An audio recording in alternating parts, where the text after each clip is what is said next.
In 1972, a man known only by his criminal alias Yaponchik walked out of a Soviet prison and into a world that already feared him. A world where his word could start wars, redirect millions of rubles, and silence witnesses across 11 time zones. His real name was Vyacheslav Ivankov, and he would become the most powerful criminal figure the Soviet Union had ever produced, a man who operated an empire inside an empire, invisible to outsiders, yet woven into the very fabric of Soviet life. But how did an entire criminal civilization, complete with its own laws, courts, and aristocracy, grow and thrive inside the most surveilled state in human history? To understand that question, you have to go back much further than the Cold War, further even than Stalin. The roots of Russia's organized crime culture reach into the penal colonies of the Tsarist era, where generations of convicts, exiles, and political prisoners forged a separate society behind bars. In the brutal prison camps of Siberia during the 19th century, a hierarchy emerged among criminals that distinguished between ordinary thieves and those who lived entirely by a code. These men rejected all cooperation with the state. They refused to hold legitimate jobs. They would not serve in the military. They would not marry or maintain families in the conventional sense. And they swore oaths that bound them to this lifestyle until death. They called themselves Vory v Zakone, which translates roughly to Thieves-in-Law, and their code, known as the Vorovskoy Zakon, the Thieves' Code, became one of the most enduring and structured criminal traditions in the world. By the early 20th century, the Vory had developed elaborate rituals for initiation. A thief could only be crowned as a Vor v Zakone through a ceremony attended by other crowned thieves, a kind of criminal parliament. The candidate needed sponsors, a proven record of criminal activity, and a demonstrated commitment to the code. Once crowned, a Vor gained authority over criminal operations in a given territory, the right to settle disputes among criminals, and access to a communal fund known as the Obshak, which functioned as a kind of criminal treasury used to support imprisoned members, bribe officials, and finance operations. The Obshak was sacred.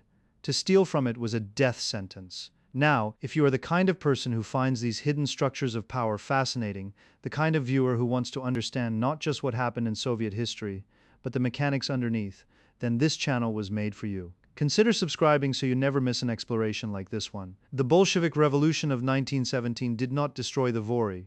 If anything, it gave them new purpose. The early Soviet state, chaotic and ideologically rigid, created the perfect conditions for organized crime to flourish. The criminalization of private trade, the shortages of basic goods, the vast prison system that would soon metastasize under Stalin, all of these pressures pushed millions of people into dependence on black markets. And the Vory sat at the top of those markets. They were the intermediaries, the enforcers, the shadow regulators of an economy the state refused to acknowledge existed. Lenin himself reportedly acknowledged that crime was a byproduct of capitalist remnants, a problem that would wither away as socialism matured. It did not wither, it grew. Under Stalin, the relationship between the Soviet state and the criminal underworld entered its most complex and violent phase. The expansion of the Gulag system, which at its peak held an estimated 18 million people, created a vast archipelago of labor camps stretching across the most remote and punishing terrain on Earth. Inside these camps, the Vory reigned. They controlled the distribution of food, the assignment of labor, the trade in contraband. Camp administrators, overwhelmed and underfunded, often relied on the Vory to maintain a kind of internal order, a Faustian bargain that gave criminals extraordinary power over political prisoners, intellectuals, and ordinary convicts. The Vory enforced their hierarchy with savage violence. Those who broke the code, who cooperated with camp authorities, who performed labor voluntarily, faced punishment that ranged from beatings to murder. The camps became universities of crime, places where young men entered as petty offenders and emerged as hardened, ideologically committed criminals with networks spanning the entire Soviet Union. But something happened during the Second World War that nearly tore the Vory apart. When Nazi Germany invaded the Soviet Union in 1941, the state faced a manpower crisis of existential proportions. Soviet authorities made an offer to Gulag inmates: fight for the motherland and earn your freedom. Hundreds of thousands of prisoners accepted. Among them were many Vory, men who had sworn never to cooperate with the state in any capacity. Those who took up arms violated the most fundamental tenet of the Thieves' Code. When these men, known as suki, meaning bitches in criminal slang, returned to the camps after the war, they found themselves in a world that no longer accepted them. The traditional Vory, those who had refused to fight, viewed the returning veterans as traitors, corrupted, unclean. What followed was one of the most extraordinary and least known episodes of Soviet criminal history, the Suka Wars. The Suka Wars, sometimes called the Bitch Wars, erupted across the Gulag system in the late 1940s and raged through the early 1950s. They were not metaphorical. They were actual armed conflicts fought inside prison camps with makeshift weapons, ambushes, and mass killings. Traditional Vory and the Suki factions slaughtered each other in barracks, in mess halls, in work details.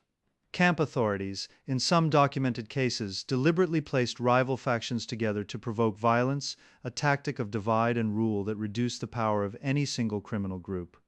The death toll is impossible to verify with precision. Records from the Gulag administration are notoriously incomplete, but researchers like Mark Galeotti, one of the leading Western scholars of Russian organized crime, have estimated that thousands of inmates died in these internal wars. The conflict reshaped the entire structure of Russian organized crime. The traditional Vory survived, but they emerged weakened and, crucially, more pragmatic. The rigid prohibition against any cooperation with the state began to erode, slowly, grudgingly, but irreversibly. Stalin's death in 1953 and the subsequent reforms under Khrushchev changed the landscape again.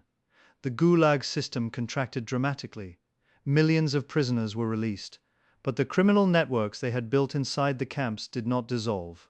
They transplanted themselves into Soviet cities, into factories, into the distribution chains of state enterprises. The Soviet planned economy, with its chronic shortages, its impossible production quotas, and its pervasive inefficiency, was a machine that practically manufactured corruption. Factory managers who needed raw materials that the plan had not allocated to them turned to fixers. These fixers, known as tolkachi, operated in a gray zone between legal and illegal, securing supplies through bribery, barter, and connections. Above the tolkachi, organizing the flow of scarce goods and skimming profits from every transaction, the Vory and their associates built a shadow economy of staggering scale. Here is a detail that might surprise you. By the 1970s, according to estimates compiled by Soviet economists who studied the problem internally, the underground economy accounted for somewhere between 12 and 25% of the Soviet Union's gross domestic product. That is not a rounding error. That is a parallel economy running alongside the official one, feeding it, parasitizing it, and in many sectors, propping it up. Without the black market, the Soviet system might have collapsed decades earlier than it did. The Vory understood this, and increasingly so did the state. The Brezhnev era, stretching from the mid-1960s to the early 1980s, is often called the era of stagnation, but for organized crime it was the era of consolidation. This was the period when the Vory v. Zakone transformed from a prison-based fraternity into a fully operational mafia with tentacles reaching into every corner of Soviet life. The key figures of this era were men like Aslan Usoyan, known as Grandpa Kazan, a Georgian Kurdish crime lord who would eventually become one of the most powerful Vory in the post-Soviet world. There was also the legendary Mongol Gennady Kharkov, who controlled vast criminal operations across Central Asia. And there was the network surrounding the so-called Georgian clan, a loose confederation of Vory from the Georgian Soviet Socialist Republic, who became disproportionately influential in the Soviet underworld. Georgia occupies a unique place in this story. The Caucasus Republic, with its traditions of patronage, its tight-knit family structures, and its deep cultural resistance to Moscow's authority, produced a remarkable concentration of Vory vo Zakone. By some estimates, ethnic Georgians comprised nearly 40% of all crowned thieves in the Soviet Union, despite Georgia making up less than 2% of the total population. Tbilisi was, in many ways, the capital of the Soviet underworld. Criminal coronation ceremonies were held there. Disputes between Vory from different republics were arbitrated there. The obshchak funds of multiple regions flowed through Georgian intermediaries. This was not mere coincidence.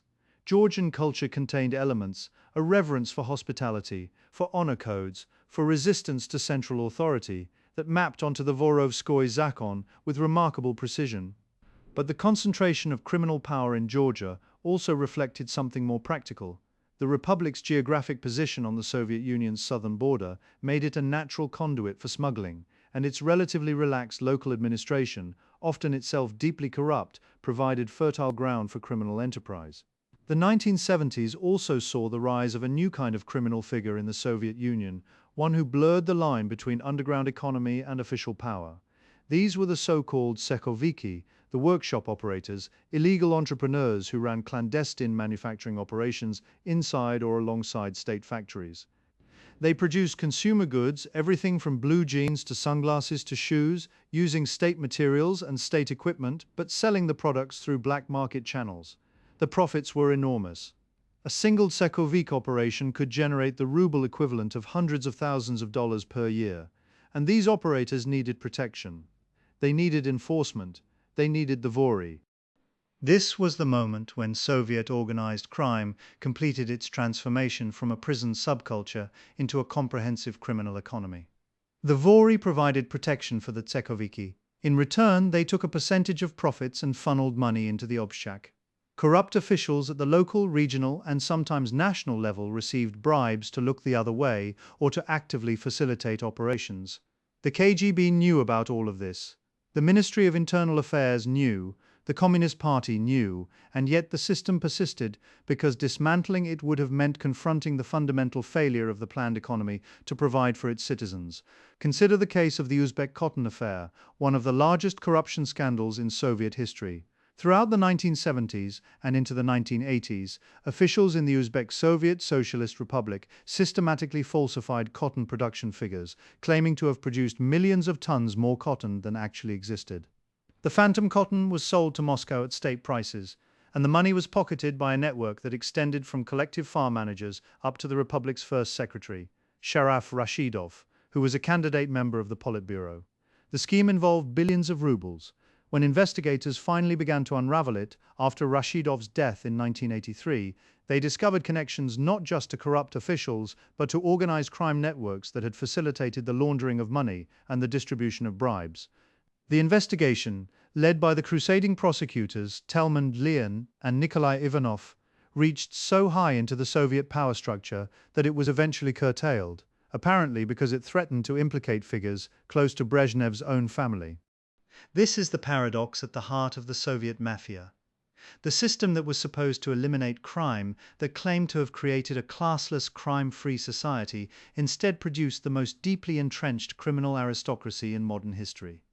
The Vory did not merely survive communism, they were, in a perverse sense, its children. Every shortage created a market. Every regulation created an opportunity for corruption. Every prison sentence produced a more connected, more committed criminal. The state and the underworld were not opposites. They were symbiotes. Now return to Vyacheslav Ivankov Yaponchik, the man we began with. Born in 1940 in Moscow, Ivankov rose through the criminal ranks with a combination of charisma, intelligence, and extreme violence. He was crowned as a Vory Zakone in the 1970s, reportedly with the sponsorship of some of the most senior figures in the Moscow underworld. His specialty was extortion, and his targets were the new breed of Soviet underground millionaires, the Tsekhoviki, the black marketeers, anyone who had money and no legal means to protect it. Ivankov was arrested multiple times, but his prison sentences only enhanced his reputation. Inside the camps, he was a leader, a mediator, a figure of authority. When he was released, he returned each time with a wider network and a deeper reservoir of loyalty. But the truly dramatic chapter of Ivankov's story began with the collapse of the Soviet Union as the planned economy disintegrated in the late 1980s and early 1990s. The shadow economy that the Vory had built over decades was suddenly the only economy that functioned. The privatization of state assets, particularly the chaotic mass privatization under Boris Yeltsin, created opportunities for criminal enrichment on a scale that even the most ambitious Vor could not have imagined. Factories, oil fields, mines, shipping companies, banks, all were suddenly for sale, often at absurdly low prices, and the Vory and their associates were among the few who had the cash, the connections, and the willingness to use violence to seize them. Ivankov was sent to the United States in 1992. Reportedly on a mission from the Russian criminal elite to establish operations and oversee the growing community of immigrant criminals in New York's Brighton Beach neighborhood. He arrived on a business visa and quickly began organizing extortion schemes targeting Russian-born businessmen. The FBI, initially slow to recognize the threat, eventually launched an intensive investigation. In 1995, agents arrested Ivankov on charges of extorting millions of dollars from an investment company run by Russian émigrés. He was convicted and sentenced to nearly 10 years in federal prison. After his release, he was deported to Russia in 2004, where he was subsequently tried and acquitted of a 1992 murder. In 2009, Ivankov was shot by a sniper outside a restaurant in Moscow. He died 2 months later. No one was ever convicted for the killing. Ivankov's trajectory from Soviet prison camps to American courtrooms to a Moscow assassination illustrates the global reach that the Vory achieved as the Soviet Union collapsed. But he was just one figure in a much larger transformation. The 1990s in Russia are remembered as a decade of extraordinary violence and lawlessness, and the Vory were at the center of it. Gang wars over territory and business assets killed thousands. Car bombings, contract killings, and shootouts became routine in Moscow, St. Petersburg, and Yekaterinburg. The term Banditsky Peterburg, Bandit Petersburg, entered common usage to describe the criminal saturation of Russia's second city.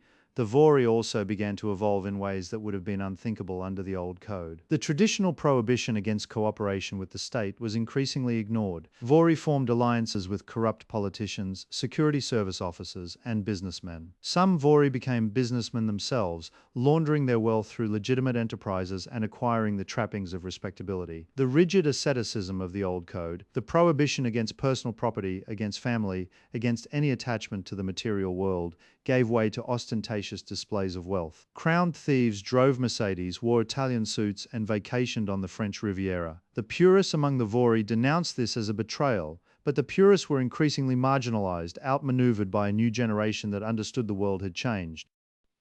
One of the most striking features of the Vory v. Zakone system was its use of tattoos as a form of criminal communication. In the Soviet prison camps, tattoos served as a detailed record of a criminal's history, status, and specialization. A cathedral tattooed on the chest indicated the number of convictions, with each dome representing a sentence served. Stars on the knees meant the bearer would kneel before no one. Stars on the shoulders indicated high rank.